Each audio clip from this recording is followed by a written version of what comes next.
예, 시작하겠습니다. 저번 주에 했던 거를 간략하게 정리를 해보죠.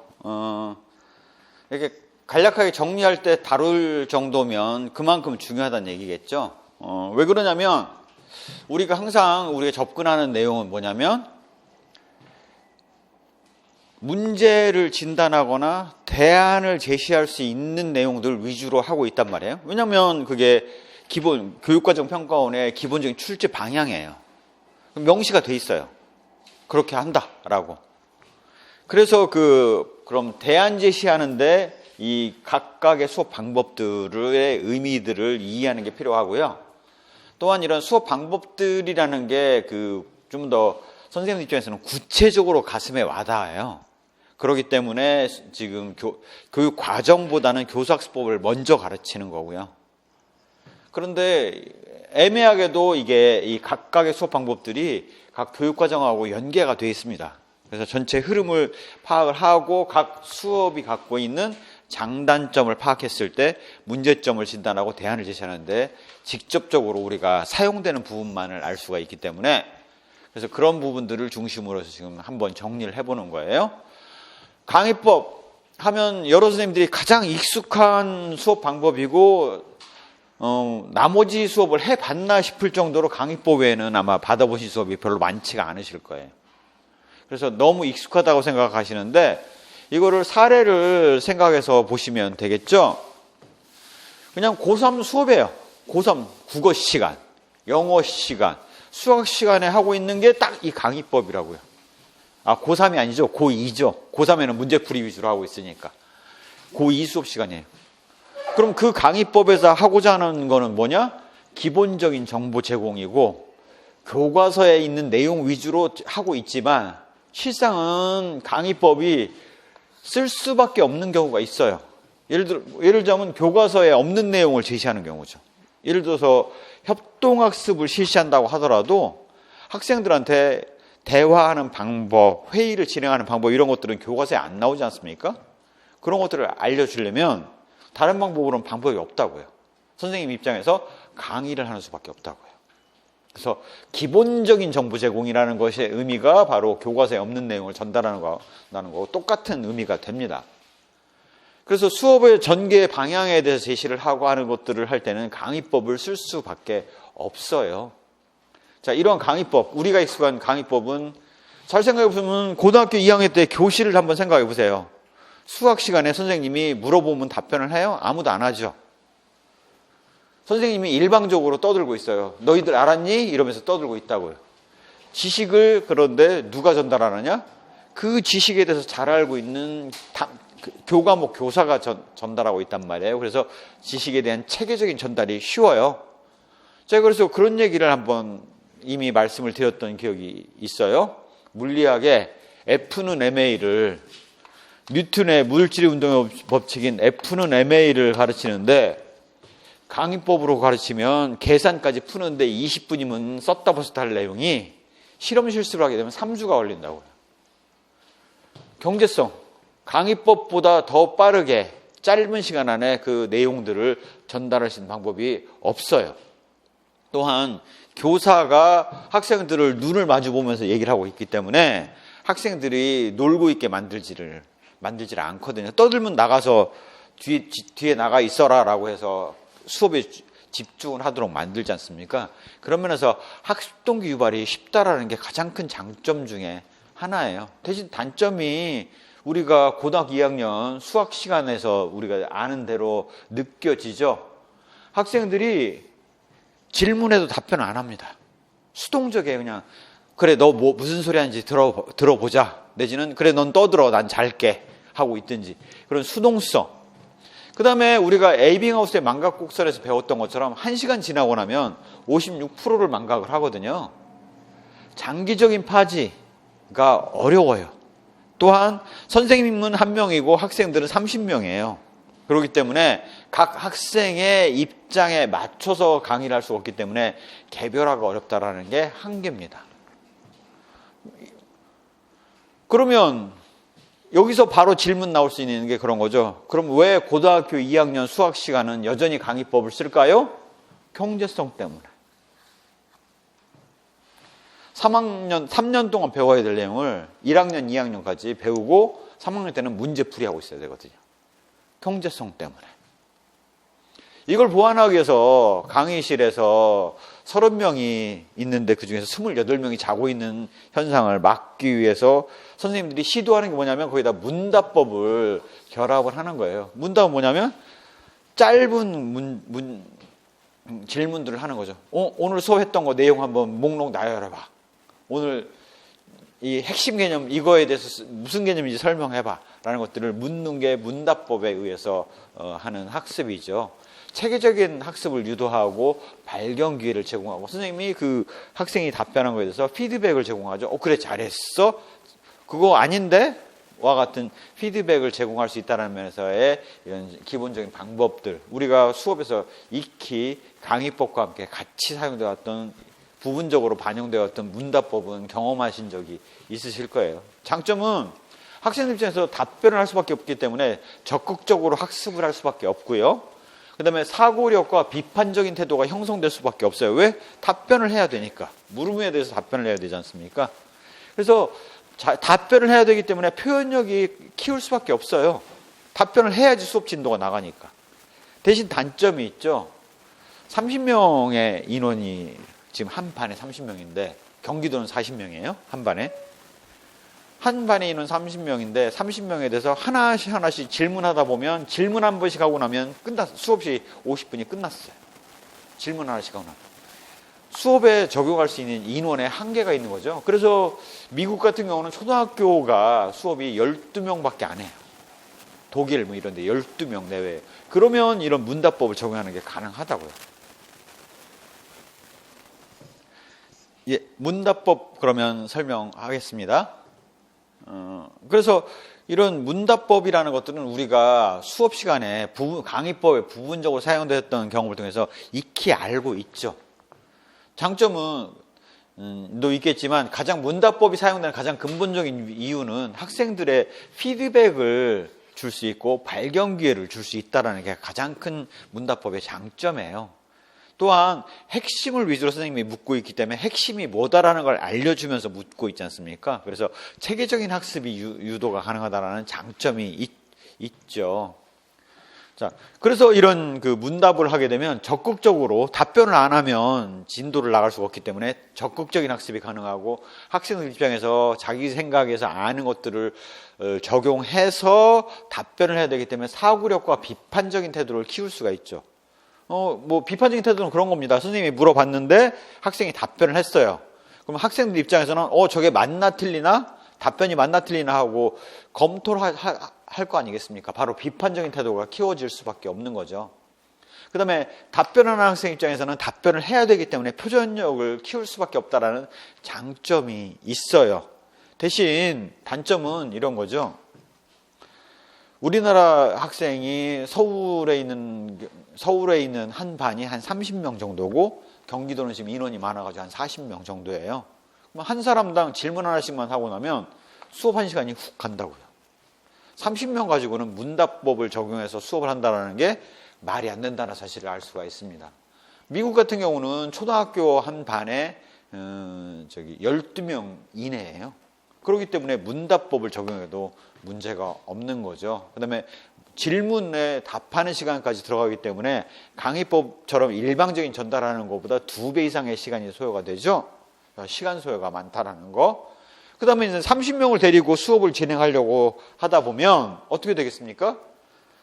50분이라는 주어진 시간 안에 수업을 진행하려고 하다 보면 우수한 학생, 답변을 잘할 수 있는 학생 몇몇에게만 집중적으로 질문을 하겠죠. 그래서 우수학생 중심의 수업이 이루어진다는 한계점들을 가지고 있습니다. 토익법으로 확산을 하게 되면 학생들 간의 토의를 통해서 참여를 더 높일 수가 있지 않습니까? 그래서 문답의 한계를 극복하기 위해서 토익식 수업을 많이 해요. 즉 쟁점을 놓고 찬 반에 토의를 하는 형태로 수업을 진행을 하는 거죠. 비판력, 문제결 등의 고등 정신 능력을 키울 수 있습니다. 왜? 찬성하는 쪽은 찬성하는 논리를 제시를 할 거고 반대하는 쪽은 반대 논리를 제시하면서 공격하고 방어하는 역할들을 해나가면서 학습을 하게 되기 때문에 고등정신 기능을 키울 수가 있고요. 그 다음에 상대방의 의견에 맹점을 지적하기 위해서는 상대방 얘기를 잘 들을 수밖에 없어요. 그래서 민주적 질서의식과 기능을 익힐 수 있다는 장점이 있죠. 특히 공동체 의식이 편성이 되는데요. 자기가 찬성하는 쪽 입장이면 소속감과 협력하고자 하는 열의를 함양할 수 있다는 게 가장 큰 장점이라고 보실 수가 있겠습니다. 그래서 학습에서 있어서는 쟁점이 되는 부분을 중심으로 집중적으로 토의를 하기 때문에 학습이 공고화될 수가 있고요. 소속감 유대의식을 느낍니다. 자기가 찬성하는 쪽인지 반대하는 쪽인지. 그다음에 상대편 이야기를 들으면서 자신의 그 찬성하는 쪽 내지는 반대하는 쪽의 아이디어의 한계점과 이런 부분들을 파악해 보기 때문에 자각성이 가능하고요. 자기가 편드는 팀에 있어서 협력과 참여를 적극적으로 하게 된다라는 큰 장점이 있습니다. 또한 토의가 진행되기 위해서는 상대방을 무시하거나 하면 진행 자체가 이루어질 수가 없죠. 그래서 타인을 존중하는 법들을 배울 수가 있다는 가장 큰 장점이 있습니다. 대신 단점이 뭐냐면 토의식 수업도 마찬가지예요. 수업 1시간 내에 전달해야 될 내용들이 많은데 그 안에 30명의 인원 50분의 수업 시간 안에 토의식으로 진행한다는 게 쉽지가 않아요. 토의 한번 진행하면 2시간 가는 거 훅 가거든요. 그래서 시간 인원에 제약이 있다는 한계점이 있습니다. 또한 토의를 하게 되면 앞부분들에서 다뤄야 될 내용들을 선생님이 다뤄주고 가는 게 아니라 토의를 바로 들어가기 때문에 이미 알아야 될 내용들을 건너뛰고 쟁점으로 들어가기가 쉽죠. 그래서 체계적인 학습이 어렵다라는 한계점이 있습니다. 예를 들자면 구구단을 배우는데 토의식으로 배운다? 그건 안 맞는 거죠. 구구단은 2, 3은 6면 2 곱하기 3이 무슨 개념인지를 알아야 되는데 그러한 부분에 있어서를 다루기는 어렵습니다. 또한 학생들이 토의하는 과정에 참여를 안 하는 학생이 있으면 그 학생은 이탈이 되어서 교육 실패가 나타나는 거죠. 무의미한 결과가 나타납니다. 이렇게 강의법, 문답법, 토의법은 그나마 여러 선생님들이 많이 경험을 해본 익숙한 수업 방법이라는 사실들을 알 수가 있고 교실에서 주로 발생을 하죠.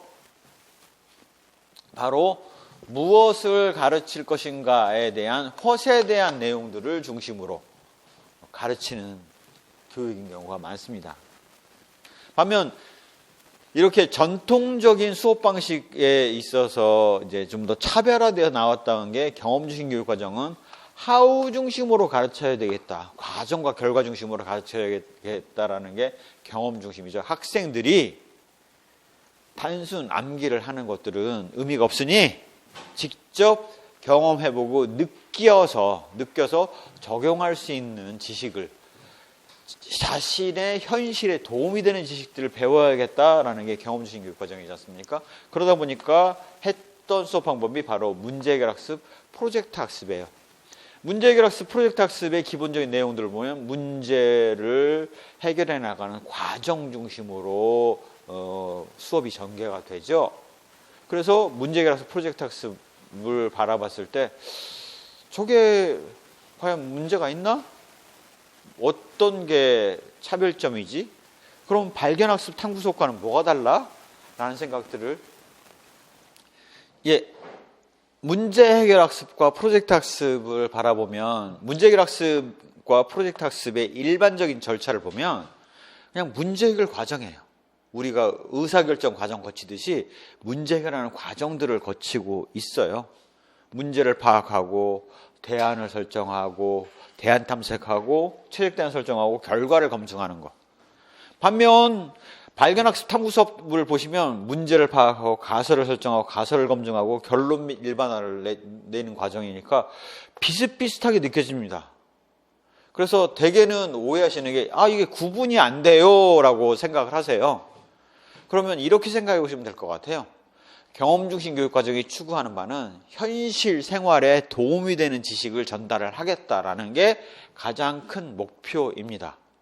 그러다 보니까 문제 해결 학습, 프로젝트 학습의 기본 절차는 비슷한데 그럼 대상이 되는 내용이 뭐냐? 바로 직업교육이에요. 무슨 얘기냐? 문제 해결 학습은 주로 했던 교육이 뭐냐면 밀농사를 짓는데 농사를 짓는 방법에서 하는 과정에서 발생하는 문제들을 해결해 나가는 학습이 바로 문제 해결 학습이에요. 프로젝트 학습은 공동으로 통나무로 된 집 짓기를 하는데 내지는 식탁을 만드는데 의자를 만드는데 공동 작업을 하면서 경험하게 되는 과정이 바로 프로젝트 학습이라고 보실 수가 있겠죠. 그래서 그런 거와 발견학습 탐구 수업이 추구하는 바는 바로 과학의 법칙, 원리를 똑같이 과학자가 발견하는 과정을 거쳐서 발견을 해보겠다라는 게 발견학습 탐구 수업의 의미하는 바입니다. 그래서 내용이 다른 것이다, 아예. 그래서 문제해결 학습과 프로젝트 학습이 갖고 있는 의미는 발견학습과 탐구 수업과 다르지만 기본적으로 둘 다 하우 중심의 절차와 과정 중심의 수업을 하고 있는 것은 같다라는 사실들을 우리가 알 수가 있습니다. 그런 면에서 헛 중심의 수업과는 다르죠. 자, 문제해결 학습이 갖고 있는 가장 큰 장점은 이런 겁니다. 밀농사 짓는 법. 우리 벼농사 짓는 법과 똑같은 형태로 직접 심어 보는 거예요.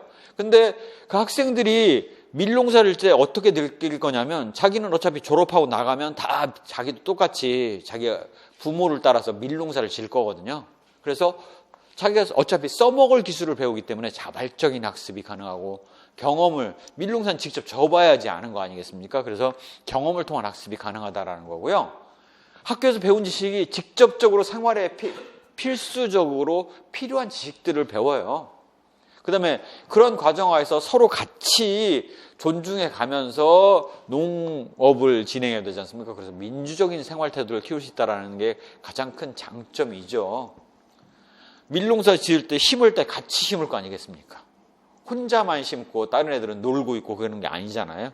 그래서 민주적 생활 태도, 너도 똑같이 어디까지 심어라는 걸 하기 때문에 민주적 생활 태도를 키울 수 있다는 장점이 있죠. 단점은 기초학력이 부실화될 수 있다는 거예요. 왜? 농사를 짓는데 예를 들어서 교과 중심 교육과정에 강의법을 쓴다 그러면 농사 이렇게 짓는 거야 선생님이 시범 한번 보여주면 끝이죠. 그래서 경제성이 높기 때문에 나머지 여러 가지 것들을 배울 수가 있을 거예요. 그런데 이거 농사를 직접 지어보는 거기 때문에 1시간씩 심어보는 거거든요. 그러다 보니 시간의 경제성이 떨어지죠. 그러면 배워야 될 내용은 많은데 시간의 경제성이 떨어지면 어떻게 하겠습니까? 내용을 줄여서 배울 수밖에 없겠죠. 또 농업을 함에 있어서 읽고 쓰기 계산하기에 3R이라는 게 그렇게까지 많이 필요하지 않습니다. 결국 문제해결 학습 프로젝트 학습에서 기초학력 저하, 기초학력 부실이라는 얘기는 미적분 이런 게 아니에요. 읽고 쓰기, 계산하기는 사칙연산 정도 마저도 잘 못하는 아이들이 많다라는 거죠. 체계적인 학습이 어렵죠. 농업에 있어서는 잘 배우지만 그 이외에 과학이라든가 이런 부분들에 있어서는 현저하게 낮은 수준을 배울 수밖에 없다라는 게 한계점입니다. 그러다 보니 생활에 필요한 기술들은 잘 배우지만 과학이라든가 앞으로 나아가기 위한 교육에서는 소홀할 수밖에 없기 때문에 지적 성장에 소홀하죠. 또한 농부 중심의 교육을 하다 보니 농업학교죠. 농고만 있는 거예요. 농업고등학교만 있는 거예요. 그렇게 돼버리면 사회나 국가가 요구하는 인재를 양성하는 데는 한계가 있죠. 사회가나 국가가 요구하는 인재는 어떤 사람들이겠습니까? 당시에 농부만이 아니죠. 농부는 경제생활에 필요한 사람들이고 과학자라든가 아니면 대학 교수라든가 이런 학문 쪽으로 나갈 수 있는 사람들이 필요한데 그러한 사람들에 대해서는 배려가 안 돼 있다는 게 가장 큰 한계점입니다. 프로젝트 학습의 경우는 공동으로 팀을 이뤄서 소집단을 이뤄서 집을 짓거나 가구를 짜는 거지 않습니까? 집을 짓는다고 할 때는 땅을 파서 기초를 다지는 기초팀, 나무를 잘라오는 목공팀, 그 다음에 벽돌을 다루는 벽돌 굽는 팀 해가지고 팀을 나눠서 작업을 할 거고요. 그렇게 하면서 이 사람 집 지어주고 그 다음 사람 집 지어주고 이런 형태로 집을 짓는 것들을 하기 때문에 장점은 자기가 직접 써먹을 기술들을 직접 배워서 동기부여가 잘 되고요. 자발적 능동적인 학습이 가능하다라는 거죠. 왜? 자기가 직접 나가서 졸업하고 나가면 목공 기술을 써먹을 거거든요. 땅 파는 기술을 써먹을 거거든요. 창조적, 구성적인 태도를 가질 수가 있어요. 같은 땅을 팜에 있어서 어떻게 하는 게 더 좋더라라는 것들을. 또한 실생활이 연결되어 있고요. 그러다 보니까 결과물들이 직접 나옵니다. 무슨 얘기냐? 집을 지은 결과 집이 지어졌죠. 가구를 짠 결과 가구가 만들어졌어요. 식탁이 만들어졌고 의자가 만들어졌다고요. 그래서 만족감과 성취감을 높일 수 있다는 장점이 있는데, 단점은 부진한 학생들은 아예 소외되는 경우가 있죠. 그래서 톱질이 약한데 나무 캐는 팀에 들어갔다. 그러면 걔는 완전히 소외가 되겠죠. 그다음에 수업이 무질서하고 각 소집단별로 나뉘어 있기 때문에 선생님들이 어떤 개별 지도가 어렵습니다. 그래서 무질서하고 논리적인 지식 습득이 어렵죠. 그냥 경험을 통해서 체득하는 거죠. 시행착오를 겪어서 체득하는 정도에 불과하죠. 이게 바로 경험 중심 교육 과정의 수업 방법으로서의 문제 해결 학습, 프로젝트 학습이 갖고 있는 바입니다. 이러한 것들에 대해서 학문 중심 교육 과정에서는 어떤 현상이 나타났냐면, 과학자들이 과학의 법칙을 발견하는 과정을 똑같이 따라해 보자. 문제파, 가설정, 가설검증, 결론 및 일반의 과정을 거쳐보자라는 게 발견학습이 추구하는 바입니다. 즉, 다루는 내용 자체가 절차는 유사하지만 여기서는 직업교육, 여기서는 학문교육을 했다는 거죠. 과학, 특히 과학과 수학. 장점은 발견학습은 지식의 전이가 용이하죠. F는 ma라는 과학의 원리를 알게 되면 자전거가 움직이는 원리, 자동차가 움직이는 원리, 로켓이 발사되는 원리, 나아가서 별이 움직이는 원리까지도 알 수 있지 않습니까? 그래서 지식의 전이가 용이하고요. 과학이라는 고등정신 사고를 키울 수 있고, 과학자들이 겪었던 과정을 똑같이 거치면서 배우기 때문에 발견의 기쁨이 있는 거죠. 나도 똑같이 과학자들과 똑같이 과학의 원리를 똑같이 발견을 했다. 내적 동기유발이 가능하다라는 장점이 있습니다. 이러한 수업들을 하게 되면 나도 과학자가 될 거야 라는 목표의식을 갖게 되는 장점이 있죠. 대신 단점은 과학자들이 몇십 년을 거쳐서 겨우 이뤄낸 업적을 학생한테 딱 던져주고 바로 이 학생이 발견해내기를 바란다는 건 불가능합니다. 그래서 스스로 발견이 어렵고, 그 다음에 이러한 그 과학의 원리를 발견하는 것 자체가 하나의 문제 해결 방법만을 추구하는 거죠. 이렇게 발견학습을 가지고 우리가 예체능 과목에 적용한다는 것은 어렵죠. 그래서 그런 것들에 있어서의 한계들이 발생을 합니다. 이러한 발견학습이 다른 과목에도 적용하는, 과학 과목 이외의 과목에 적용하는 게 어렵기 때문에 탐구 수업에서는 가설, 정의, 탐색, 검증으로 여기 가설 설정을 가설과 정의로 두 개로 나누고, 가설 검증을 탐색과 검증으로 나눠서 단계를 세분화함으로써 그 과정의 교육적인 효과를 높일 수 있도록 만든 게 탐구 수업이라고 보실 수가 있겠습니다. 그래서 장점과 단점은 같아요. 양질의 학습하지 가능하고 학습 방법을 학습을 하게 되고요. 그다음에 문제 해결력과 높은 전이가 가능하다라는 거, 고등정신 능력을 키울 수 있다는 건 같아요. 단점은 시간이 오래 걸린다는 건 여전히 또 동일하게 같습니다. 또한 발견학습 탐구 수업을 하려면 선생님 입장에서는 교보제를 다 사전에 준비를 해야 되잖아요. 그래서 이 수업 준비 시간이 오래 걸린다라는 한계점들을 가지고 있습니다. 그래서 요까지가 수업의 성향을 잘 보시면, 이건 교사가 주도해서 모든 수업을 전개하는 방식이죠. 교사가 사전에 계획을 다 세우지 않습니까?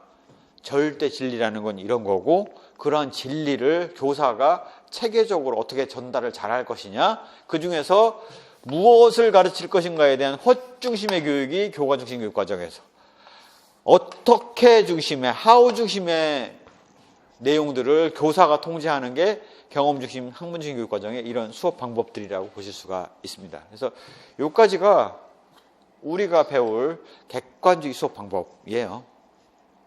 반면 구성주의 수업 방법에서는 어떻게 하게 되냐면 이질적인 소집단을 구성해서 협동학습을 실시를 하는 거죠. 이런 이질적인 소집단을 통해서 긍정적 상호전송을 유도할 수 있고요.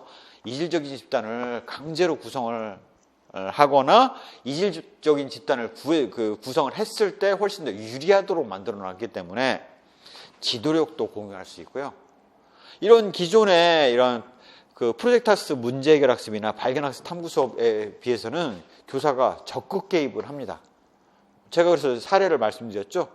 너희 어디까지 진행됐어? 이 문제 어떻게 해결할 거야? 라고 묻고 애들이 생각을 못했으면 너희 그거 토의해봐. 내지는 그거는 요런 식으로 해결해봐. 와 같은 방안을 직접 제시한다는 면에서 적극 개입한다는 면이 좀 차이가 있다. 가장 다른 점은 소집단 구성을 할 때 그 팀의 조장들을 매번 바꾸도록 함으로 인해서 성공의 경험들을 공유한다라는 게 가장 큰 특징적으로 다른 점이라고 볼 수가 있습니다. 즉 프로젝트 학습과 같은 소집단 학습과 뭐가 다르냐? 여기는 삽질 잘하는 쪽은 삽질 잘하는 애들만 모여 있고, 여기는 나무 잘 켜는 애들은 목공 쪽으로만 모여 있는데, 여기서는 각자의 장기들을 살릴 수 있어야 된다는 거죠. 누구는 계획을 잘 세우는 사람, 누구는 자료 수집을 잘하는 사람, 누구는 발표 자료를 잘 만드는 사람, 누구는 정리를 잘하는 사람과 같은 다양한 유형의 사람들이 모였을 때 훨씬 더 바람직한 결과가 나오는 수업이 바로 협동학습이라고 말씀드릴 수가 있겠고요. 개별화 수업 같은 경우는 전형적으로 알렉산더 대왕의 스승이 가장 탁월한 철학자였던 아리스토텔레스였다.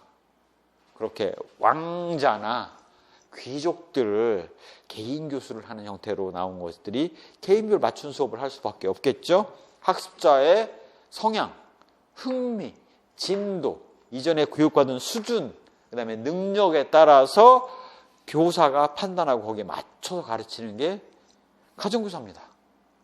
개별화 교수법이라고 보실 수가 있겠죠. 그렇게 이해를 하시면 되고요. 그 다음에 이제 나머지 내용들은 우리가 이미 다 한번 전체적으로 했기 때문에 지금 중요한 것들은 다 설명을 앞에서 드렸어요. 협동학습에 있어서의 그런 가장 큰 유형을 나눠보면 바로 이렇게 과제 분담학습, 팀 성취 분담학습 이렇게 나눠볼 수가 있는데요. 협동학습에 있어서의 가장 큰 차이점은 이런 걸로 보실 수가 있어요. 이질단을 구성을 시킨다라는 거죠. 그래서 과제 분담 학습은 어떻게 하는 거냐? 이렇게 원집단을 일단 소집단으로 나눠요. 30명이면 6명이다. 그러면 5개 소집단으로 나누는 거죠. 거기에 대해서 각 집단에서 한 명씩 추천을 받아갖고 도형, 그 다음 사람은 연산, 그 다음 사람은 확률, 그 다음은 통계와 같은 각각의 그 주제를 각자 모여서 공부를 해요. 공부를 해서 가르칠 수 있을 만큼 공부를 한 다음에 그 사람이 다시 원집단으로 돌아가서 자기가 공부한 내용을 그 구성원들한테 가르쳐 주는 거죠. 그리고 이런 것들이 바로 과제분담 학습이라고 볼 수가 있습니다. 즉 여기서는 학습이 이루어지죠. 학습이. 여기서는 교수 과정을 거치게 됩니다. 그래서 배우고 가르치는 경험을 하게 되는 거죠. 전문가 입장에서 보면. 그걸 누구나가 다 그렇게 합니다. 각자 배우고 가르치는 역할들 하고 여기 평가를 할 때 바로 향상 점수, 팀 점수를 내기 때문에 이질적인 집단끼리 구성이 되는 것이 훨씬 더 유리하도록 되어 있는 수업이 바로 과제 분담 학습이다 라고 이해를 하시면 될 것 같아요. 자, 이거에 비해서 팀 성취 분담 학습의 경우는 선생님이 강의식 수업을 하는 거예요. 그 다음에 연습을 위해서 팀별로 조를 짜는 거죠. 어떻게 조를 짜냐? 짝꿍끼리 2, 3은 6, 2, 4, 8, 9구단 연습하듯이 서로 묻고 답하기 형태의 연습을 하는 게 팀 성취 분담 학습이라고 개념을 이해를 하실 수가 있어요. 팀 부조 개별 학습은 여기는 과제에 대해서 지시적 수업을 모아서 하고 하지 않습니까? 여기는 개별학습이에요. 즉 개별학습의 이런 그 협동학습의 성향을 살린 거죠. 어떻게 살렸냐? 팁을 구성하고 개별적으로 진단검사를 하고 동료에게 이 워크북을 자기가 푸른 것들에 대해서 맞았는지 틀렸는지를 점검을 받는 거죠. 워크북을. 그 다음에 단원평가 문제가 워크북에 있을 거 아니겠습니까? 그걸 풀어봐요. 그래서 80% 이상이면 개별 시험을 실시하고 그거에 대해서 합산 점수를 내는 거죠. 즉 동료 입장에서는 점검하는 과정에서 잘못 알고 있는 내용들, 틀린 내용들을 집중적으로 가르쳐줘서 이 개별학습의 결과 시험을 잘 만들 수 있도록 유도를 해야지 자기 성적이 더 높아져요. 서로가 서로를 돕는 학습이 바로 이렇게 동기부여를 하는 학습이고요. 이런 것들은 주로 향상 점수에 의해서 유도되는 경우가 일반적인 학습이라고 보실 수가 있습니다. 반면 사회응집성의 경우는 바로 이런 모형이라고 보실 수가 있어요. 마을 환경에 대한 문제를 주고 이거를 각각의 팀들이 1조, 2조가 마을 환경, 각각이 1조, 2조가 3에서 5조까지가 마을 환경 문제를 각자 풀어오고 각자 동일한 주제를 발표를 하는 거예요. 그렇게 해서 가장 발표를 잘한 팀에게 점수를 높이 주는 게 바로 함께 학습하기죠. 과제가 같아요. 동일 주제. 이랬더니 어떤 단점이 나타나냐면 반목이 심해요. 안에 소속감은 높은데 반목이 심해가지고 혹자는 다른 학생들이 한 과제를 망가뜨리거나 하는 문제점들이 발생을 하죠. 그래서 이렇게 해서 학습하는 거에 있어서 한계점이 나타나니까 그러면 반목하지 않도록 하는 방법은 뭐냐? 집단 탐구를 하는 거죠. 이렇게 하는 겁니다. 마을환경 주제를 조별로 주제를 나눠주는 거죠. 물 관련된 주제, 공기 관련된 주제, 쓰레기 관련된 주제로 나눠주는 거예요. 그러면 반목하고 싸울 이유가 없죠. 그럼에도 불구하고 막지 못하는 한계가 있습니다. 누가 뭘 했는지를 모르잖아요. 그러면 이 물팀 안에서 어떤 애가 난 공 안 할 거야. 너희들이 점수 잘 먹고 싶으면 알아서 해. 나는 어차피 포기했으니 하고 노는 거죠. 그러면 공부 잘하는 애 몇몇 있어 그 과제를 다 해결을 해야 되지 않습니까? 바로 봉이 되는 거죠. 잘 못하는 애는 무임승차를 해버리는 거고. 그런 효과가 나타나면 교육 효과가 사라져버리지 않습니까? 아예 포기한 애들은 아예 교육 효과가 발생을 않거든요. 그래서 그러한 문제점들이 나타나죠. 집단 탐구 모형. 그래서 그걸 개선하기 위해서 어떻게 하느냐? 선생님이 각 팀원들이, 각 조원들이 어떤 역할을 하는지를 다 받는 겁니다. 상수도 조사 누구, 하수도 조사 누구, 자료 집계 누구, 발표 누가 무슨 일을 한다는 것들을 다 목록을 받는 거죠. 즉, 안 이루어진 부분이 있다라면, 제대로 안 된 부분이 있다라면 누가 안 했는지를 알 수 있게 함으로 인해서 바로 봉이 되거나 무임승차하는 것들을 제거하는 역할들을 할 수 있는 게 바로 자율적 협동학습 모형이라고 보실 수가 있습니다. 그래서 그렇게 이해를 하시면 전체 흐름이 이해가 다 되실 거예요. 자, 그러면 이런 생각을 하실 수가 있죠. 협동학습이라는 이름 하나에 왜 이렇게 모형이 많아? 이런 겁니다. 구구단이라는 과제는 서로 개념을 이해하고 그거에 대해서 연습하는 과정을 거쳐야 되잖아요. 이 모형 중에서 구구단을 적용할 수 있는 거는 딱 요게 최적인 것이죠. 반면 마을환경 모델처럼 그런 과제가 주어지는 그걸 나눠서 하는 경우를 하면 이게 최적입니다. 무슨 얘기냐? 모형이 여러 가지라는 얘기는 과제의 성격에 따라서 어떤 수업 모형을 택할 것인지를 선생님이 결정해야 된다는 거죠. 과제에 따라서 적합한 수업 모형을 쓰라라는 것들을 써야 된다는 것들을 우리가 알 수가 있겠습니다.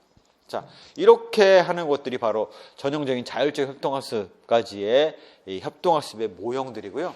이런 모형들은 그래서 동일한 선생님이 하나의 모형만 쓰는 게 아니에요. 상황에 따라서는 집단 탐구가 더 맞으면 그 모형을 쓰는 거고 과제의 유형에 따라서 선생님이 채택해서 쓰는 거라는 거죠. 자, 이런 것이 바로 협동학습이다라는 사실도 우리가 알 수가 있고요. 웹기반 협동학습이라는 건 그런 겁니다. 웹이라는 게 정보의 보고이자 대화 협력에 굉장히 유리한 보고지 않습니까? 단톡방을 여기다 개설해 두면 토의도 하기 쉽고 서로 상의하기도 쉽지 않습니까? 그래서 대화 협력에 효율적이고 자료를 찾는 게 효율적이기 때문에 협동학습에 있어서 웹을 활용하는 것들은 대단히 효율적인 방법이 됩니다. 물론 대신 한계점들도 있죠. 웹을 사용하게 하기 때문에 학생들이 수업자를 안 잡고 게임을 하고 있거나 했을 때 통제가 어렵다라는 한계점들을 갖고 있습니다. 또한 수업 관련된 자료를 찾아야 되는데 그거 아니고 다른 자기 관심 있는 주제를 찾고 있거나 그러면 통제가 어렵다는 한계들이 있겠죠. 또한 웹에 있는 정보가 항상 진실만이 올라가 있는 게 아니지 않습니까? 그런 진실이 아닌 잘못된 정보를 학생들이 파악할 수 있다는 한계점들이 있어요. 하지만 교사가 잘 통제를 한다면 기존의 협동학습이 갖고 있는 한계점들을 극복할 수 있겠죠.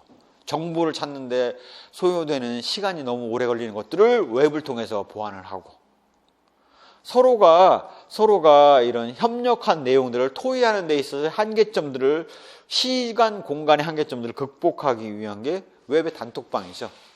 만약에 집단 탐구 모형에 있어서의 회의를 한다 그러면 와글와글하고 떠들고 있을 겁니다. 그런데 단톡방을 쓰게 되면 떠들 이유가 없죠. 각자 키보드로 돼 있고 다뤄진 내용을 컨트롤-C, 컨트롤-V 복붙하게 되면 요약 정리할 필요도 없이 바로 회의 내용들이 그대로 남아있게 되죠.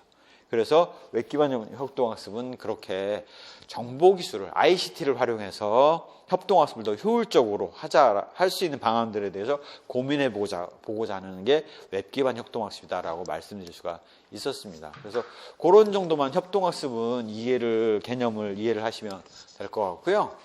자, 나머지는 좀 부수적인 내용이니까 좀 읽어보시면 지금 핵심은 다 설명을 드렸어요.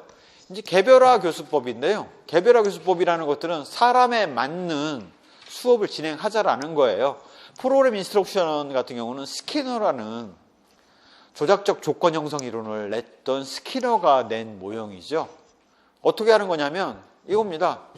도형을 배우고 나서 2주간 공부를 해서 뒤에 문제를 풀어봤더니 맞췄다? 그러면 연산으로 넘어가고 연산을 했는데 2주간 프로그램을 해가지고 잘 수업을 마쳤다? 여기 교재랑 혼자 공부할 수 있는 워크북 주고 잘 마쳤어요?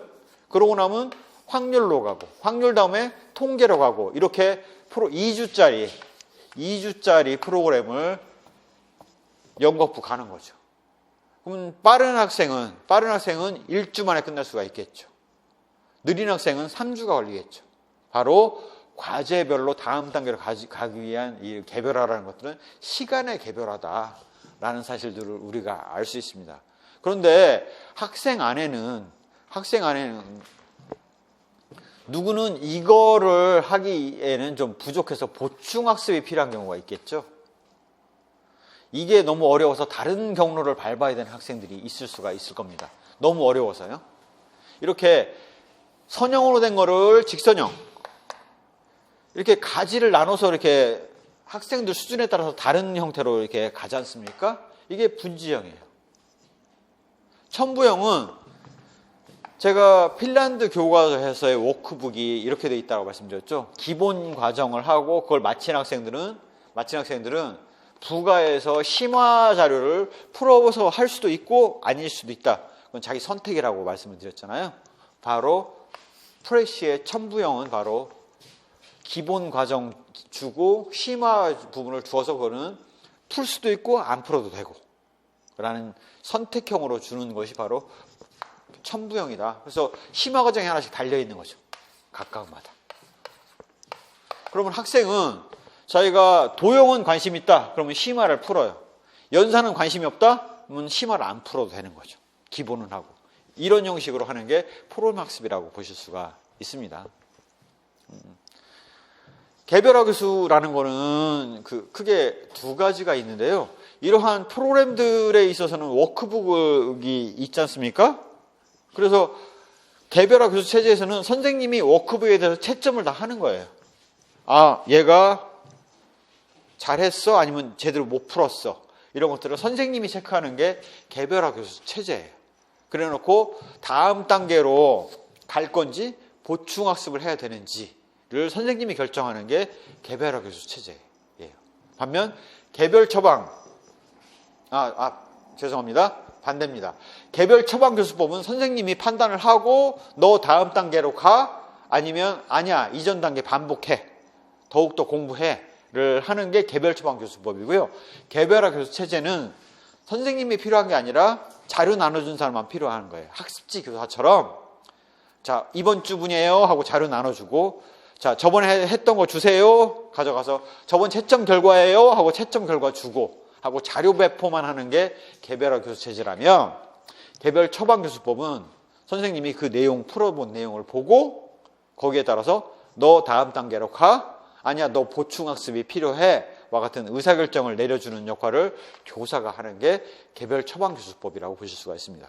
그래서 핀란드의 현재 워크북 형태로 하는 것들은 바로 이런 전형적인 개별 처방 교수법을 강의법 이후에 쓰고 있는 형태라고 보실 수가 있어요. 무슨 얘기냐? 핀란드는 선생님이 강의를 하고 워크북을 학생들에게 나눠주고 그 워크북을 풀어가지고 제출을 합니다. 선생님한테. 그래서 선생님이 그 워크북에 풀어놓은 상태를 봐가지고 심화학습이 필요한지, 아니면 다음 단계로 갈 건지, 아니면 보충학습이 필요한지를 결정하게 되는 개별 처방 교수법 체제를 학급에서 쓰고 있다라고 이해를 하시면 될 것 같아요. 이렇게 개별화 교수 체제는 이렇게 결합되는 방식으로 사용되는 경우가 많이 있습니다. 적성척치 상호작용 모형은 이런 거죠. 제가 예술고등학교를 예를 들었죠. 동양화, 서양화, 같은 미술이지만 전혀 접근 방법이 다릅니다. 배워야 되는 기법, 배워야 되는 내용들이 전혀 다르죠. 그래서 각각의 자신에 걸맞는 그 관심 있는 주제들끼리 모으는 거죠. 즉, 동양학과, 유학과, 그 다음에 성악과, 기악과, 발레과, 이런 것처럼 각각의 전공별로 걸맞는 내용들을 배우는 게 적성처치 상호작용 모형이라고 보실 수가 있겠습니다. 그렇게 하게 되면, 다양한 학생마다 선생님이 달라붙지는 않기 때문에 효율성은 높으면서 학생들 입장에서는 자신의 입맛에 맞는 교육을 받을 수가 있겠죠. 그런 것들이 적성처치 상호작용 모형이라고 보실 수가 있겠습니다. 그런 정도를 이해를 해두시면 되고요. 이러한 것들의 그 가장 기본적인 이론은 자기주도 학습과 자기조절 학습인데요. 자기주도 학습이라는 것들은 계획 수행부터, 내가 뭘 공부를 해야지라는 계획 수행, 올해는 어떤 내용을 배워야지라는 계획 수행부터 실행, 그다음에 평가, 피드백까지를 혼자 알아서 다 하는 거예요. 계획도 자기가 세워요. 예를 들자면 이런 거라고 보실 수가 있어요. 오지 탐험을 간 부부가 있는데 그 부부가 애한테 학습을 시켜야 돼요. 부부는 지금 먹을 걸 구해야 되고 해서 하기 때문에 그때 따라갔던 아이들은 자기 스스로가 목표를 세우고 그 내용들을 공부를 하면서 자기의 진도를 체크를 합니다. 그래서 이전에 문화인류학자들이 아이들을 데려갔을 때 그 아이들은 어떻게 교육을 했냐면 브리테니커 백과사전을 처음부터 끝까지 읽으면서 의문사항들을 부모한테 물어보고 하는 과정을 통해서 스스로 공부를 했죠. 이게 바로 전형적인 자기주도 학습이라고 보실 수가 있어요. 자기조절 학습은 계획을 세우고 어떤 내용을 공부해야 된다는 내용을 파악하는 것들은 학생들이 결정하기가 쉽지가 않습니다. 그래서 계획이나 과정들은 다 설계가 돼 있어요. 다만 자기는 열심히 해서 빨리 할 거냐 늦게 할 거냐라는 시기만 조절하는 것들이 바로 자기조절 학습이라고 보실 수가 있습니다. 학습 계획부터 전체를 다 학생 스스로가 계획하는 것은 자기주도 학습. 주어진 과정에 대해서 시기를 빨리 할 거냐 적게 할 거냐를 선택할 수 있는 것들은 자기조절학습이라고 구분해서 보시면 될 것 같아요. 그래서 말은 자기주도학습이라고 선전을 많이 하는데 실상 내용들은 보면 대부분 자기조절학습인 경우가 많아요. 이렇게 이해를 하시면 되겠죠. 예를 들어서 지금 고등학교를 중퇴를 하고 검정고시를 보는 학생들의 입장에서 생각해 본다면 그 학생들은 자기주도학습이 아니거든요. 자기조절학습이거든요. 자기가 교육과정은 이미 정해져 있지 않습니까? 그것들을 열심히 해서 시험을 봐서 합격하겠다는 거기 때문에 자기조절학습의 유형이라고 보실 수가 있겠습니다. 그렇게 구분해 보시면 되고요.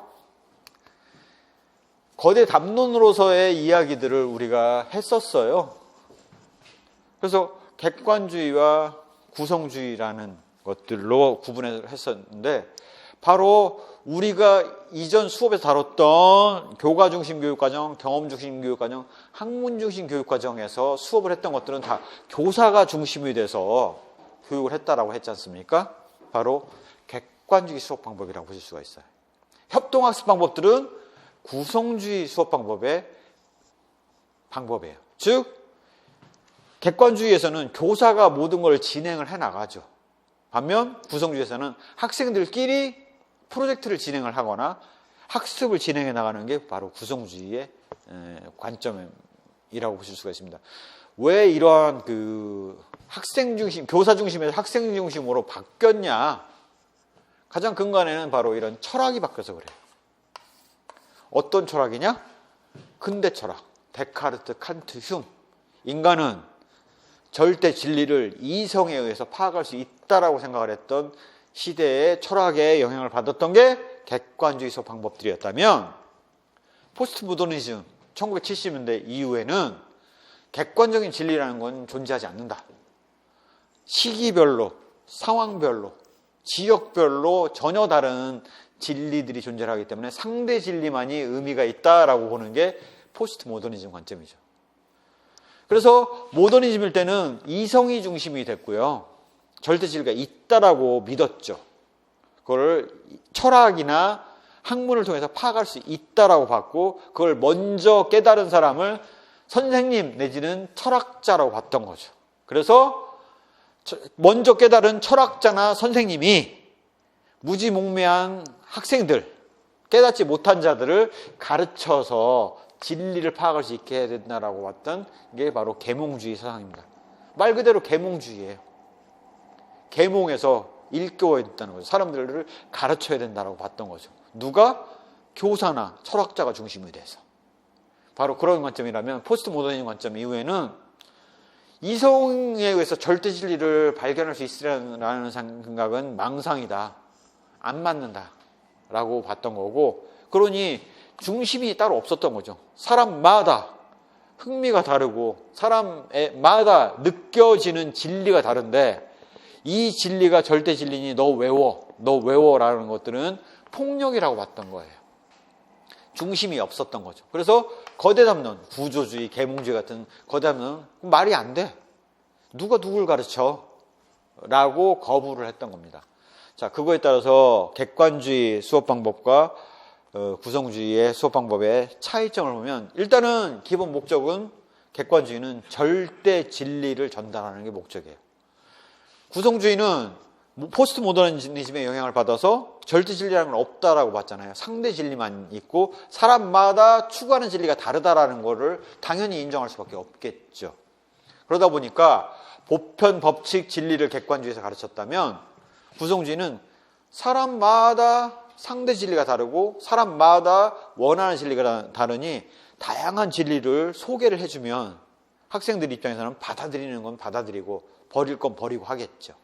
그러한 관점이 구성주의 관점이라고 보실 수가 있습니다. 그래서 객관주의 때는 교사가 이 진리를 체계적으로 구성해서 그걸 학생들에게 짧은 시간에 잘 전달하는 게 중요했죠. 그래서 교사 중심의 수업이 이루어질 수밖에 없었고 학생들은 그대로 그냥 먹여주는 대로 떠먹으면 이제 씹어먹는 역할, 수동적인 존재로서 이해를 했던 거죠.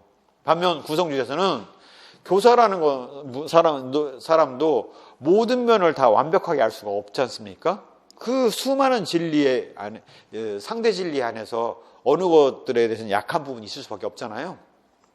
결국 교사는 학생들이 그 자기 입맛에 각각 맞는, 자기 흥미에 맞는 진리들을 습득하는데 촉진하고 도와주고 더 심화해서 들어가고 싶어 하면 이런 부분도 있다라는 걸 알려주는 가이드 역할을 하는 거죠. 결국 교사 입장에서 여기 객관주의일 때는 전달을 어떻게 잘하느냐가 중요했다라면, 교사 입장에서 구성주의일 때는 그 과정을 어떻게 설계를 하느냐, 이게 훨씬 더 중요한 거죠. 환경을 어떻게 조성을 해서 부여를 할 거냐라는 게, 왜? 학생들은 그 환경과의 상호작용, 과제와의 상호작용 하에서 스스로가 배우게 되니까요. 그래서 학생들은 능동적으로 학습하는 존재이고, 교사는 그러한 환경, 상황을 부여하는 존재라고 봤던 것이라서 관점 차이가 납니다. 그래서 평가가 어떻게 이루어지게 되냐면, 객관주의 때는 절대 진리가 있고 그 진리를 선생님이 전달을 잘했으니 학생들이 그 전달된 진리를 잘 외우고 있냐 못 외우고 있느냐가 평가 요소가 되겠죠. 암기 여부가 평가 요소일 수밖에 없어요. 반면 구성주의 입장에서는 사람마다 알고 있는 진리가 달라요. 즉 F는 MA라는 과학 원리를 누구는 관심이 있으니까 아는 게 정상이야. 하지만 모른다고 해서 그게 문제가 되느냐? 아니죠. 대신 얘는 미술사주에 대해서 훨씬 더 잘 알고 있겠죠. 사람마다 추구하는 진리가 다르기 때문에 그러한 특정 지식을 암기하고 있다는 사실은 아무 의미가 없는 거죠. 암기하고 있다? 우연히 그건 네 적성에 맞나 보다. 얘한테는 적성에 안 맞았나 보네? 라는 의미만 있는 게 바로 구성주의에서의 그 지식의 내용이 갖고 있는 의미입니다. 즉, 무슨 내용을 암기하고 있냐라는 걸 묻는 건 아무 의미가 없는 거죠. 오히려 이러한 과학의 원리가 됐든 미술의 원리가 됐든 뭐가 됐다고 하더라도 문제 해결 과정은 같겠죠. 문제 해결 과정. 그래서 문제 해결 과정을 적절하게 거쳤고 그 결과물로서 문제가 해결이 되었느냐라는 과정과 결과에 대한 판단을 하는 것이 관점을 갖고 있는 게 구성주의이고, 그러니 수행평가를 할 수밖에 없는 거죠. 여기서는 암기 여부, 객관식 시험을 통해서 암기 여부를 볼 수밖에 없었다라면요. 그래서 그렇게 구분해 보시면 될 것 같아요. 캐롤의 학교학습 모형은 바로 객관주의 교수 이론입니다. 객관주의 교수 이론은 절대 진리가 있다라는 전제하에서 교사가 중심으로 해서 체계적으로 전달하겠다라는 게 핵심이죠. 그래서 교사가 어떻게 수업을 관리해 나갈 거냐, 어떻게 전달할 거냐, 교사가 지식의 내용들을 절대 진리에서 엄선해서 조직을 해야 되지 않습니까? 그래서 내용을 어떻게 조직할 것이냐에 대한 문제로 접근을 한다라고 보시면 될 것 같아요. 캐롤의 학교학습 모형, 학습에 필요한 시간을 최소화하면, 즉 선생님이 수업 준비를 잘해서 수업질을 높이면 학생들이 이해에 필요한 시간이 줄어들겠죠. 50분의 수업 시간이 주어졌는데 20분 안에 이해를 시키면 30분을 연습을 시킬 수가 있는 거죠. 학습에 사용한 시간을 극대화할 수 있는 겁니다. 이런 선생님이 40분 걸려서 이해를 시키고 10분 동안 연습하게 만드는 선생님보다는 훨씬 더 학습을 잘 시킬 수가 있겠죠. 바로 이게 캐롤의 학교학습 모형이 추구하는 겁니다. 수업질 향상을 통해서 학습에 필요한 시간을 최소화하고 나머지 시간들을 학습에 모두 투입하게 해서, 바로 연습에 모두 투입하게 해서 학습의 사용 시간을 극대화하게 되면 학교학습이 최적화해서 이루어질 것이다 라는 게 캐롤의 학교학습 모형이 얘기하는 바입니다. 바로 학생 개개인들이 어떻게 학습에 임해야 되느냐라는 얘기를 하고 있는 게 캐롤의 학교학습 모형이죠. 이거를 블룸의 입장에서는 수업 상황, 반 상황으로 확대를 했어요. 1대 30명의 관계로 확장을 한 거죠. 그러면 30명의 학생 중에는 그렇게 선생님이 잘 했음에도 불구하고 못 따라오는 학생들이 있을 수가 있겠죠. 즉, 그래서 못 따라오는 학생이 5% 이내, 즉 95% 학생들은 90% 이상의 학습과제가 100가지가 있으면 100개를 다 할 수 있는 학생은 극소수일 거예요. 90% 이상의 학습과제를 95% 이상의 학생들이 완전히 학습할 수 있다? 이게 바로 블룸의 완전학습이다 라고 바라보는 것입니다. 그래서 그러다 보니 학생들이 허들을 넘었냐라는 절대평가 위주의 수업이 될 수밖에 없겠죠. 목표 달성을 했느냐라는 목표 중심으로 넘어가는 게 블룸의 완전학습 모형입니다. 브루너의 경우는 이렇게 학생들이 전달하는 과정을 그냥 일반적으로 전달하기보다는 이렇게 문제를 파악하고 가설을 설정하고 가설을 검증하고 결론 및 일반화라는 과정을 거쳐서 지식을 전달하는 것이 체득이 될 수 있다라고 봤던 거죠. 따라서 브루너 입장에서는 이런 과학의 원리들을 가르침에 있어서 이렇게 구조를 짜서 구조화를 하는 거죠. 무슨 얘기냐? 정수에서 출발해서 점차 폭과 깊이가 심화되는 과정으로 깔때기 모양으로 지식의 구조를 짜서 점점 폭과 깊이가 심화되도록 만드는 거죠. 뭐 예를 들자면 이런 겁니다.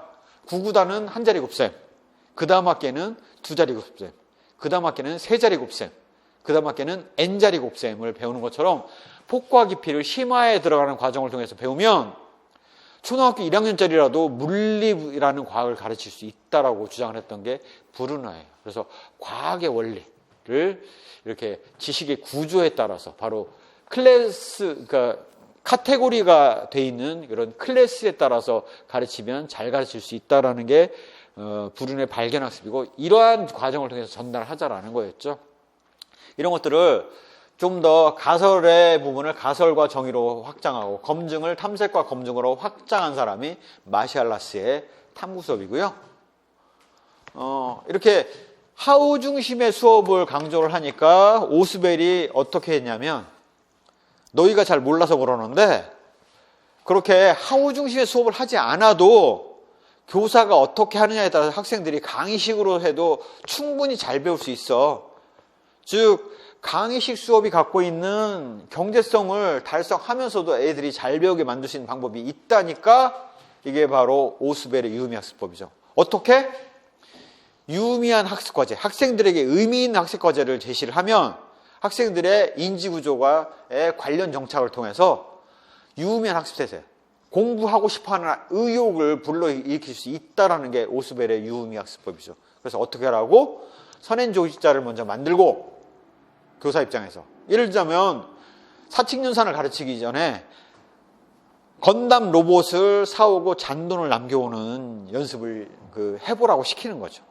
그러면 선행조직자 건담 사오기를 시켰더니 사칙연산이 내가 직접 써먹을 수 있는 기술이구나 라는 걸 느끼게 되고, 그 다음에 덧셈, 뺄셈, 곱셈, 나눗셈의 사칙연산을 가르치면 학생들이 사칙연산을 잘 배운다 이거예요.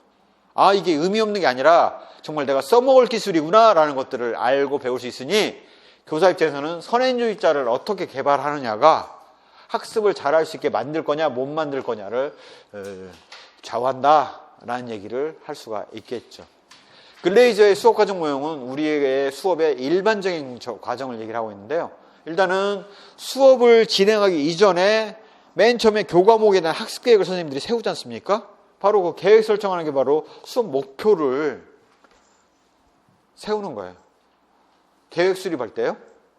그 다음에 학생들의 현재 수준을 파악을 해요. 지금 2학년 1학기 지금 3월 초니 애들이 어디까지는 알고 있겠군. 출발점 행동을 진단을 하고요. 그 다음에 그러면 오늘 수업 시간에는 이걸 가르쳐야지 해서 도입, 전개, 정착의 과정을 거치죠. 수업이 끝나고 나면 중간고사, 기말고사 기간에 성취도 평가를 합니다. 평가를 하고 그 결과를 학생에게 정리해서 성적 처리 결과를 학생들에게 성적표로 제시를 하죠. 피드백을 과정을 거치는 게 글레이저의 수업 과정의 일반적인 전형적인 모습, 우리 전형적인 학교 수업의 모습이 글레이저의 수업 과정 모형이다라고 보실 수가 있겠죠. 간의 목표 교수 이론은 교사가 학생들에게 이런 내용들을 전달함에 있어서 5가지, 즉 학습 영역에 대해서 9가지 수업 서태를 통해서 전달하는 것이 바람직하다라고 봤던 거죠.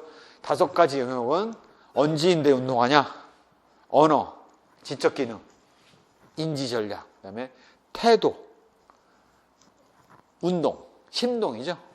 이렇게 5가지 영역에 있어서 9가지 수업 사태. 제가 그 9가지 수업 사태를 어떻게 요약했냐면 주목선, 자한성피, 평파, 주입주, 목, 수업 목표 제시, 선수학습 상기. 이게 수업 전 단계죠. 수업 중 단계는 자한성피, 자료 제시, 오늘 학습 자료 제시하는 거죠. 안내, 내용을 설명해 주는 겁니다. 그 다음에 성취행동 유도는 연습할 수 있게 북돋는 거죠. 그 다음에 피드백은 묻고 답하기를 해서 잘했어요, 못했어요 같은 피드백을 해주는 게 자한성피의 피드백이죠. 이게 수업 전개 과정이에요. 수업 후 과정에서 할 수 있는 것들이면요. 평파, 평가하고 파지, 일반화할 수 있도록 유도하는 게 바로 간의 목표별 교수 이론에서 얘기하는 9가지 수업 사태다. 그래서 그런 부분들은 외우자라고 말씀을 드렸었죠.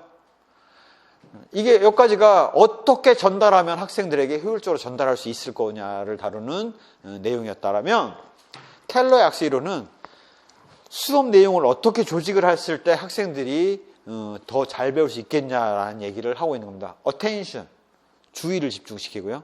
relevance, 학생들에게 관련 있는 주제를 선정을 하고요. confidence, 학생들에게 자신감을 줄 수 있도록 하고요. satisfaction, 수업을 했을 때 만족감을 줄 수 있는 자료를 선택했을 때 학생들이 더 잘 배울 수 있다는 게 켈러의 악수 이론이 제시하는 바입니다. 주의를 집중시키기 위해서는 호기심을 유발해야 될 거고요. 관련성을 높이기 위해서는 바로 오스베 유의미학습법에서 선행조직자를 개발한 것처럼 학생들의 관련이 된 내용들을 선정을 해야 될 겁니다. 자신감을 가질 수 있도록 하기 위해서는 이거는 네가 할 수 있다, 할 수 있다라는 것들에 선생님이 성취행동을 유도를 해야 되겠고요.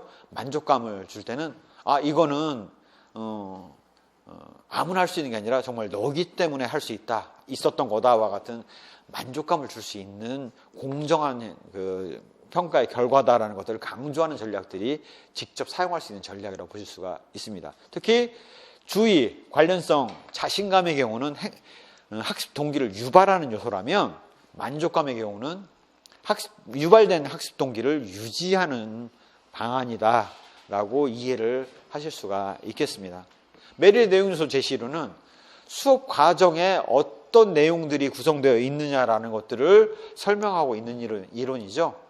수업 시간에 우리가 배워야 될 내용과 요소에서 봤을 때 내용은 사실, 개념, 절차, 원리를 우리가 내용 요소로서 배우게 되고요. 그러한 것들에서 수업 시간 안에서 우리가 뭘 하고 있느냐? 기억하고 활용하고 발견하는 역할들을 하는 거고, 이게 결합되었을 때 그 각각의 요소들이 수업 시간에 다 포함되어 있어야지 바람직한 수업, 균형감 있게 포함되어 있어야지 바람직한 수업이 된다라는 얘기를 메릴의 내용 요소 제시로는 하고 있는 거죠. 이렇게 켈러의 악수 이론, 메릴의 내용 요소 제시 이론, 오스벨의 유의미 학습법이 갖고 있는 의미들을 결합해서 라이거르스가 미시적인 조직 전략으로서의 그 개념 학습과 거시적 조직 전략으로서의 정교화 교수 이론을 제시를 하고 있습니다. 개념 학습은 바로 이렇게 하는 거죠. 우리가 포유류라는 한 개념을 전달하기 위해서는 어떻게 하냐면 포유류를 제시하고 포유류에 대해서 연습을 시키고 그 다음에 제대로 이해했는지를 파악을 해서 잘했다 못했다를 피드백하는 과정을 거치지 않습니까? 제시, 연습, 피드백의 과정을 거친다라는 게 개념학습이 얘기하는 바이죠. 거시적 조직 전략은 하나의 개념에서 나아가서 더 다양한 전후 관계, 그다음에 옆에 다른 과목과의 관계까지를 다 고려해서 하는 전략으로서 라이거르스의 7가지 정교화 교수 전략을 얘기를 하고 있습니다. 그래서 라이거르스의 정교화 교수 전략은 제가 7가지 전략을 어떻게 외우자고 그랬냐면 정선, 요정, 비인학이라고 외우자라고 말씀드렸죠. 정교화된 계열화. 선수학습 계열화. 요약자. 종합자. 비유. 인지전략 활성차. 학습자 선택권부여와 같은 전략을 썼을 때 학생들이 수업의 효율성을 더 높일 수 있다라는 얘기를 라이거르스가 했다라고 말씀드릴 수가 있겠습니다. 이게 객관주의 교수 이론이죠. 객관주의 교수이라 하면 교사 중심의 절대 진리가 있고 교사 중심으로 해서 암기형 지식을 어떻게 전달할 것인가 라는 것들을 다루고 있는 게 객관주의 교수 이론이 되겠고요. 협동학습이 나왔던 구성주의 교수 이론이 의미하는 바들은 이렇게 우리가 이해를 할 수가 있습니다. 인지적 도제교수법은 중세 장인이 시동을 옆에다 끼고 시범 보이기, 모델링, 그 다음에 시켜가지고 잘못된 것들을 수정해주는 코칭, 바로 오류를 수정해주는 거죠. 그 다음에 스캐폴딩, 비계 설정을 통해서 점차 도움을 줄여나가는 과정을 거치면서 학습이 이루어진다라는 게 바로 인지적 도제교수법이 사용되는 거고요. 실제 선생님들이 수업 시간에 하는 일이 뭐냐라고 보면 딱 이거예요. 모델링. 자, 사칙 연산 이렇게 계산하는 거예요 하고 시범 보이죠. 코칭. 학생들이 푸는 과정에서 틀리고 있으면 그거 고쳐주죠. 왜 틀렸는지. 스캐폴딩은 처음에는 많이 도와주다가 점차 도움을 줄여나가지 않습니까? 뜀틀 뛸 때 점차 도움을 줄여나가잖아요. 어려운 거 자꾸 할 수 있도록 유도하고. 그게 바로 스캐폴딩이라고 보실 수가 있어요. 그래서 기본적인 교수 과정이 모델링, 코칭, 스캐폴딩이라고 볼 수가 있겠고요. 선생님이 시범 보이를 했을 때 학생들은 그때 뭘 하고 있냐면 저렇게 하는 거구나 라고 내용을 탐색하죠. 코칭, 그래서 틀린 부분을 선생님이 지적을 해서 고쳐주면 학생들은 이거 이렇게 하는 거구나 하고 명확하게 알게 됩니다. 명료화 과정을 거치죠. 그 다음에 스캐폴딩은 점차 도움을 줄여나가면 학생들이 스스로가 생각해보면서 자신감을 갖고 자기 스스로를 반성하게 되죠.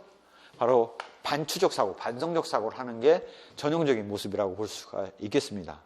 상호적 교수, 상보적 교수는 바로 이러한 과정을 잘 봤더니 학생들 입장에서는 마치 교사가 학생을 가르치듯이 가르쳐본 경험이 있을 때 훨씬 더 잘 배울 수 있더라라는 게 바로 상호적, 상보적 교수죠. 그래서 전형적인 방법은 학생과 선생님이 역할 교대를 해가면서 묻고 답하기를 하는 거예요. 사칭 구구단으로 따지면 선생님과 학생이 같이 게임하듯이 묻고 답하기를 해서 누가 더 잘 맞추는지를 해보는 게 바로 학생과 교사의 역할 교대이고요. 전형적으로 우리가 하고 있는 하브루타 학습이 바로 짝스터디지 않습니까? 묻고 답하기 학습인 거죠. 이게 상호적 교수, 상보적 교수라고 보실 수가 있겠습니다. 장점은 완벽하게 알아야 되는 거죠. 즉문즉답이 가능할 정도, 찾아보지 않고 즉문즉답이 가능할 정도로 완벽하게 알게 된다는 장점이 있습니다. 제대로 배운다는 거죠. 상황학습 이론은 이런 내용이죠. 우리가 뭔가의 개념을 습득하고 싶으면 그 개념을 제대로 익히는 방법, 가장 좋은 방법은 그 개념을 현실에 적용해 보는 거예요. 즉 교사는 그 이론 내지는 그 개념이 적용될 수 있는 상황을 과제로 제시를 해요. 학생들이 과제를 해결하는 과정에서 상황을 접하고 그 과제를 해결하는 과정에서 원리를 파악하는 거죠. 이렇게 적용해 보면서 문제 해결을 해서 적용해 보면서 학습을 했을 때 제대로 배울 수 있다. 이게 바로 상황학습 이론이라고 보실 수가 있습니다. 여기까지는 어떻게 전달을 하면 학생들이 잘 전달을 받을 수 있겠냐에 대한 전달 전략이라고 보실 수가 있겠죠. 자, 그러면 내용은 어떻게 조직하는 게 좋을 것이냐에 대한 조직 전략에서는 조나선의 구성주의 학습 환경 설계가 얘기를 해주고 있습니다. 구성주의 수업에 왔을 때 교사 입장에서 가장 중요한 역할은 뭐냐면 상황을 어떻게 설계하느냐, 교실의 환경을 어떻게 설계하고 학생들이 그 환경과 상호작용할 수 있게 하느냐가 가장 중요하다고 봤지 않습니까? 기본적인 수업 방법은 모델링, 코칭, 스캐폴딩으로 똑같아요. 인지적 도제기술법으로 똑같다고요. 그러면 조나센이 인지적 도제기술법의 플러스에서 한 얘기 뭐였냐? 바로 선생님이 설계할 거는 크게 두 가지다. 과제와 도구를 제공을 해줘야 된다. 그 과제 안에는 첫 번째는 문제. 문제를 이해를 잘하기 위해서는 관련 사례. 더 나아가서 부가 정보. 더 알아야 될 내용들에 있어서 설명해 주는 게 과제 제공에 있어서 가장 중요한 요소이고, 도구로서 중요한 요소로는 현미경 내지는 뭐 피아노와 같이 학습을 할 수 있는 도구가 제공되어야 되지 않습니까? 바로 인지도구가 되겠고요. 그 다음에 구성주의 학습 환경 하에서는 협동학습이 진행이 되잖아요. 그럼 대화 협력 도구가 필요하죠. 발언 막대기, 칭찬 막대기 같은 대화 협력 도구가 필요하게 됩니다. 그 다음에 학생들이 과제를 해결하기 위해서는 인터뷰 같은 것도 가야 되죠. 그러면 그런 인터뷰를 갔을 때 공무원들이 답변해 주기도 하는, 이제 전문가들이 답변해 주는 사회적, 맥락적 지원을 선생님이 사전에 설계를 해야 돼요. 즉, 구성주의 학습 환경을 하게 되면 마을 환경이라는 과제를 선생님이 선정을 해야 될 거고, 그 마을 환경 관련돼서 관련 사례로서 환경이 파괴됐을 때 어떤 문제점이 있었는지에 대한 사례를 설명해 줄 거고, 인터넷에서 어떤 정보를 찾으면 좋은지에 대한 정보 자원을 제시를 해줘야 되죠. 학생들이 그것들을 토의할 수 있도록 인지도구를 제시를 해줘야 되고, 대화 협력 도구, 발언 막대기, 칭찬 막대기를 줘서 회의를 하도록 해줘야 되겠고요. 학생들이 인터뷰를 가겠다? 그러면 선생님이 예약도 다 해줘야 되는 거죠. 사회적 맥락적 지원. 바로 교사가 이러한 6가지를 사전에 계획을 해야 된다라는 게 구성주의 학습 환경 설계에서 조나센이 한 얘기입니다. 스피로의 인지적 유연성 이론은 이런 겁니다. 학생들이 응용할 수 있는 능력을 키우기 위해서는 다양한 사례를 접하는 게 좋다라는 거죠. 주제를 하나를 두고 다양한 소규모 사례들을 접하는 게 좋겠다라는 거죠. 예를 들자면 그래서 제가 말씀드렸던 게 철학사조 하나를 잡았으면 거기에 관련된 문예사조, 거기에 관련된 미술사조, 거기에 관련된 음악사조까지를 연결해서 소규모 사례를 다 익히고 나면 그 당시 시대적 배경하에서 생각의 흐름이 어떻게 흘러갔는지를 학생들이 응용도 할 수 있을 만큼이 될 수 있다. 따라서 주어진 50분이라는 시간 안에 다양한 사례를 제공하기 위해서는 작고 이해하기가 용이한 사례를 중심으로 제시할 수밖에 없다라는 게 스피리오의 인지적 유연성 이론이 얘기하는 바죠. 또한 작은 사례를 제공을 하기 때문에 멀티미디어 중에서를 제공을 해서 그걸 팡팡팡 뛰어가면서 관련된 동영상은 여기 잠깐 보고 여기 잠깐 보고 하는 형태로 다양한 사례를 제시하는 거에 바람직하다라는 게 스피리오의 인지적 유연성 이론이 얘기하는 바입니다. 정착적 교수. 우리의 정착적 교수에서 정착적 지식이라는 게 뭐냐? 우리의 인지도식, 스키마 안에 이미 들어와 있는 지식이에요. 그러면 새로운 지식을 배울 때 가장 효율적인 방법은 기존에 있었던 지식과 연결을 지어주면 배우기가 제일 쉽겠죠. 대표적인 사례가 그거 아닙니까? 의자가 있는데 의자에 대해서 알고 있었는데 아주 특이하게 생긴 의자가 나왔어요. 이것도 의자야. 그러면 이게 내가 알고 있는 의자야? 하고 내 안에 있던 정착적 지식과 연결을 지어주면 잘 배울 수 있지 않습니까? 정책 지식을 활용하는 방법에 대해서 얘기를 하는 거고요. 이게 그냥 단순 설명만 가지고는 정착적 지식을 활용을 잘할 수 없으니 스토리텔링 중심으로 이야기를 전개해 나가는 거죠. 마치 그 학생이 이야기의 주인공이 돼서 탐험을 하는 것처럼 스토리를 전개하고 그런 과정에서 문제 해결해 나가면서 학습을 할 수 있도록 하는 게 정착적 교수에서 추구하는 바이다라고 말씀드릴 수가 있겠죠.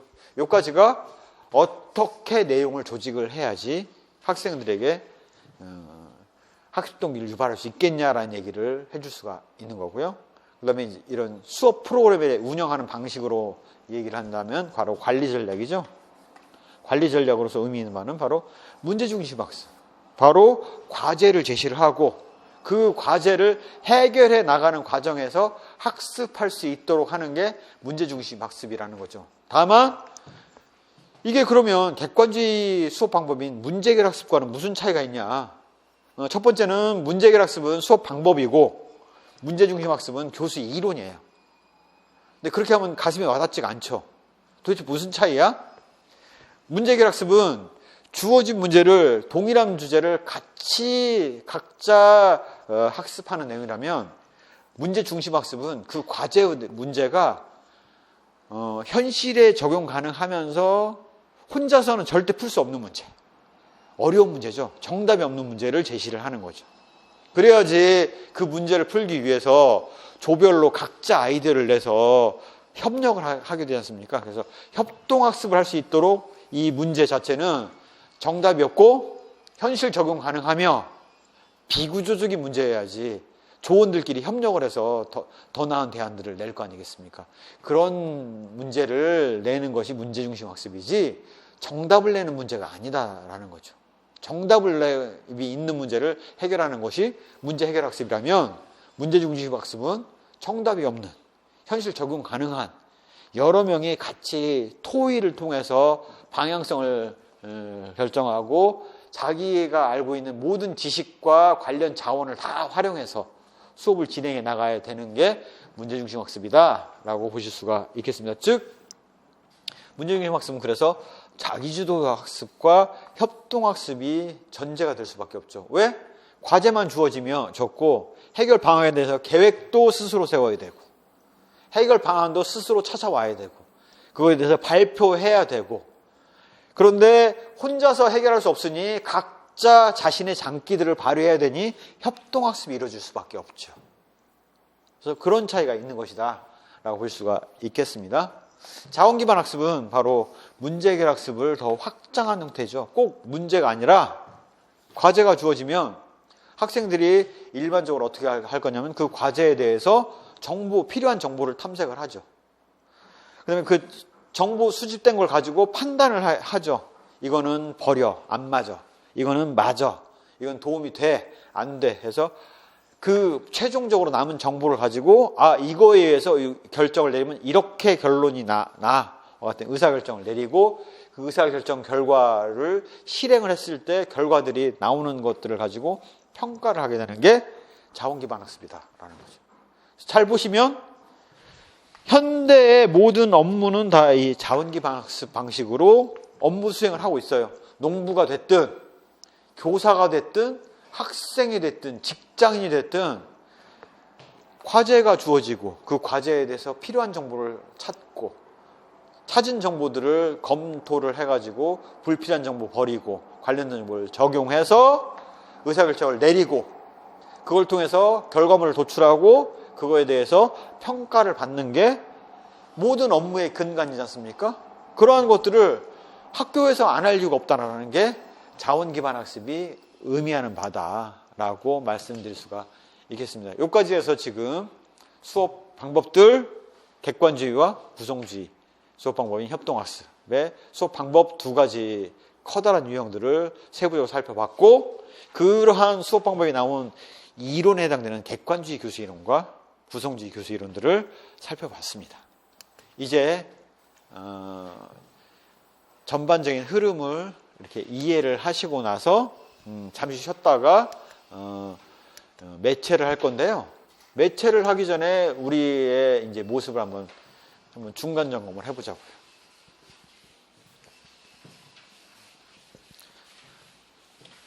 우리가 다뤘던